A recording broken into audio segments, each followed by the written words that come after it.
This is the Virginia Capitol, originally sketched by Thomas Jefferson. Virginia was home to some of America's greatest founding fathers. This is the inside of the Virginia State Capitol. This is the Virginia House Chambers.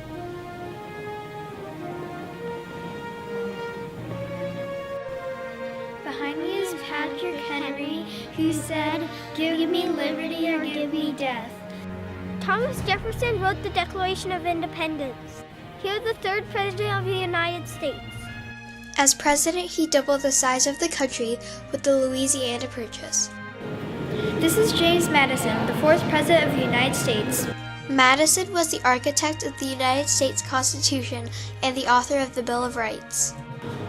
This was James Monroe, who was the fifth president of the United States. Today we're at James Madison's Montpelier. Madison admired the philosopher John Locke. Montpelier is named for the resort in the south of France, where Locke went to rest. James was married to Dolly, who was the first celebrity first lady, setting trends with everything she did. Dolly loved to decorate in any color as long as it was red. The Madisons also loved to entertain. Madison's library was filled with a large collection of books sent from France by his friend Thomas Jefferson. He spent years studying these books prior to the Constitutional Convention. Next, we went to visit Madison's neighbor, Thomas Jefferson. Today we're visiting Thomas Jefferson's home, Monticello. Monticello. Jefferson referred to Monticello as his essay on architecture. The Hall of Entrance is filled with treasures from the American West.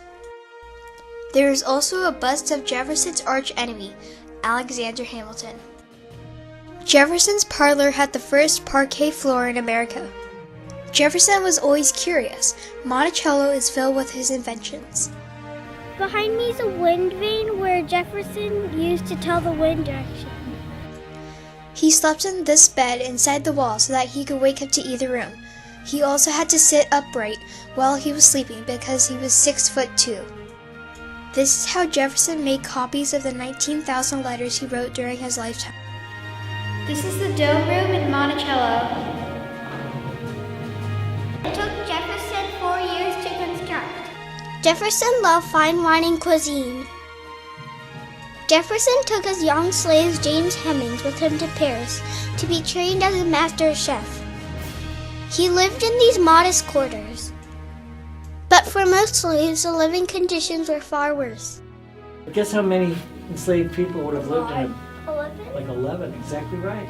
Monticello is surrounded by gardens and woods.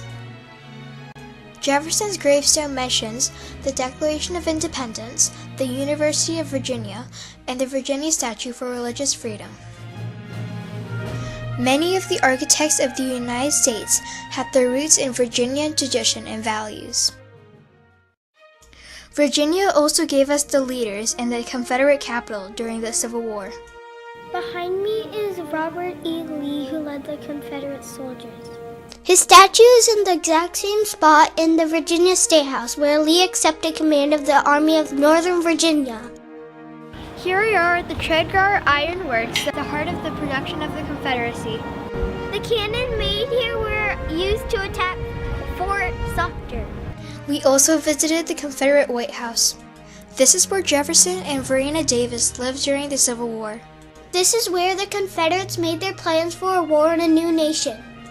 The war was fought by men from across the South in the heroic tradition of Virginia. But the costs of the war were high.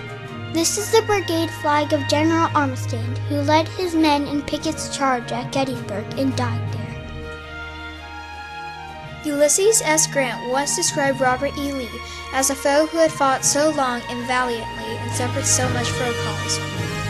Though that cause was, I believe, one of the worst for which a people ever fought, and one for which there was the least excuse. From John Smith to George Washington and Robert E. Lee, Virginia has been home to some of America's most important leaders. It has been our model for government and patriotism. Virginia is where America's heart first began to beat, and where it still beats strong and true today.